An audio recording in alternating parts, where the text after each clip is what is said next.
with Baker Mayfield finally putting pen to paper and becoming the Panthers quarterback, I feel like it's time that I give my thoughts on the matter. You're listening to Money in the Bank. So on this past episode of the podcast, I didn't really talk a lot. I played the host role in place of my co-host Jack. And I stayed out of it for a reason. One, to let the episode flow and let everybody get their opinions off. And two, I kind of didn't know how I felt about it at the time. And my opinions have changed about Baker Mayfield over the last 2 to 3 months since his name has come up in conversations of being our quarterback. Well, now that it's real and reality is now set in that he's going to be our guy going into the year, I feel like it's time I finally give my full diagnosis on this entire situation. I made the comparison on Twitter that Baker Mayfield's an upgrade over Sam Darnold the same way eating McDonald's is an upgrade over eating school lunch. It's good, but it ain't great. And that's exactly how I feel. And I don't think I'll change much of my opinion on that until we start to see the guys hit the field. Baker Mayfield has had one borderline elite season in his NFL career.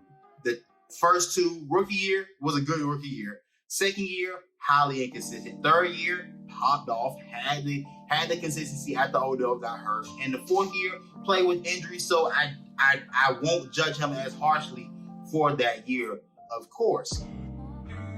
But the one thing he's been marred with has been a litany of coaches, offensive coordinators, and head coaches alike.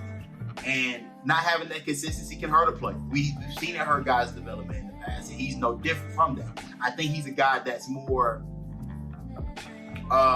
can win with than win because of, but he has the factors to be able to win a game for you.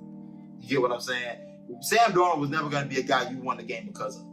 He was going to be a guy you won with. Having guys you win with limits your success if you're not great everywhere else, and if you yourself are not a great coach. So that's the fact. Those are the factors that come into play with that. Baker Mayfield is the guy right now. It was the guy on the market that I think everybody felt that had more of that you can win because of factors in his game. I agree.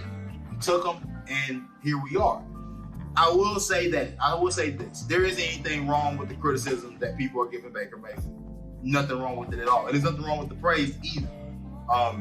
There are good highlights from Baker Mayfield. He showed splashes in Cleveland, showed a lot of them. And again, but we cannot ignore the one main thing that's always been an issue in his career since he's been in the league, and that's his interception rate. I mean, mind you, he's thrown more interceptions than Sam Darnold, but also thrown 40 more touchdowns. So it's tomato. So it's like, it's pick your poison.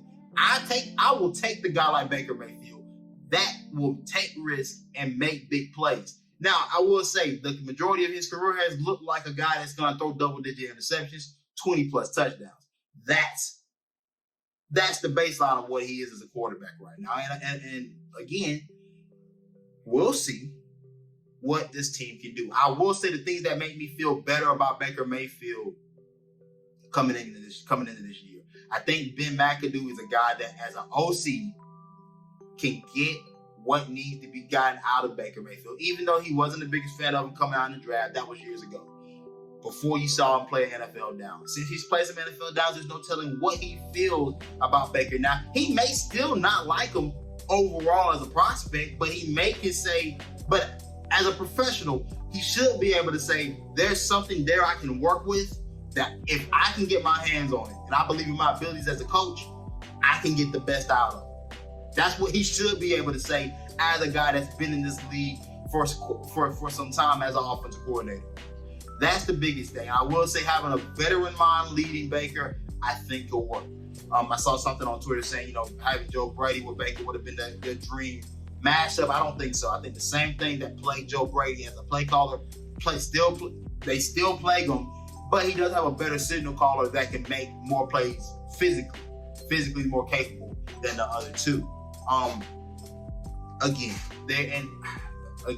My biggest concerns are this. What are the upgrades? Has he seen any upgrades from Cleveland coming to Carolina? Well, overall, he doesn't have a wide receiver one as talented as Odell Beckham. DJ Moore is very talented, but not as talented as Odell Beckham. A wide receiver two, I would take Jarvis Landry over Robbie Anderson. Running back one, he does have probably the best overall weapon in the game of football in Christian McCaffrey, but is that guy going to be available?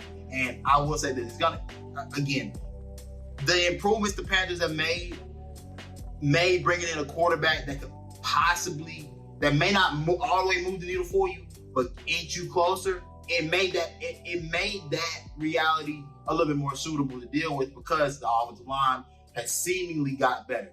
But again, we have to be realistic. How big of a jump can this offensive line take from last year to this year?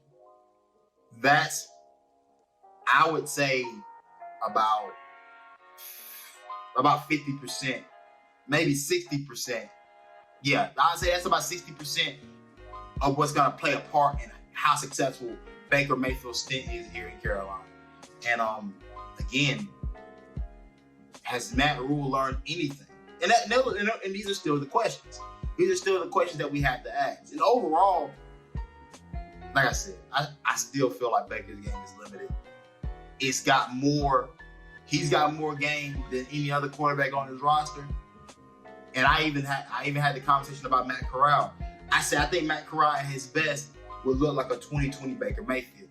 I don't think the kid will ever be enough to. He's never going to carry the load on his back.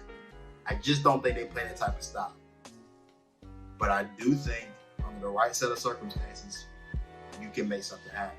His defense is young and improved. I think maybe not as improved, but it's young and it's healthier coming into the year. Your offense has the veterans to get it done. Can they stay healthy? Can the offensive line improve? And with a rookie left tackle, Ike Ekwonu, he's going to be a very big piece.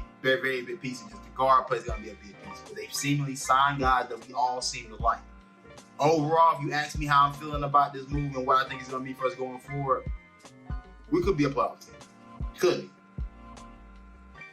But it's a lot of factors going into this, man. And I have no issue with the people that feel like we stayed stagnant even with this move. I understand where you're coming from. But I understand the people that feel excited about this move as well. We got a better quarterback than the one we previously had. We got better as a football team. And overall, I haven't said much positive things about Matt Rule, but I will say this is a better football team right now today than I've seen the last 2 years. Let's hope that it all matches up on the field. We all see it culminate into something positive, and we can possibly make the playoffs. But this has been your host, Shanti Stewart.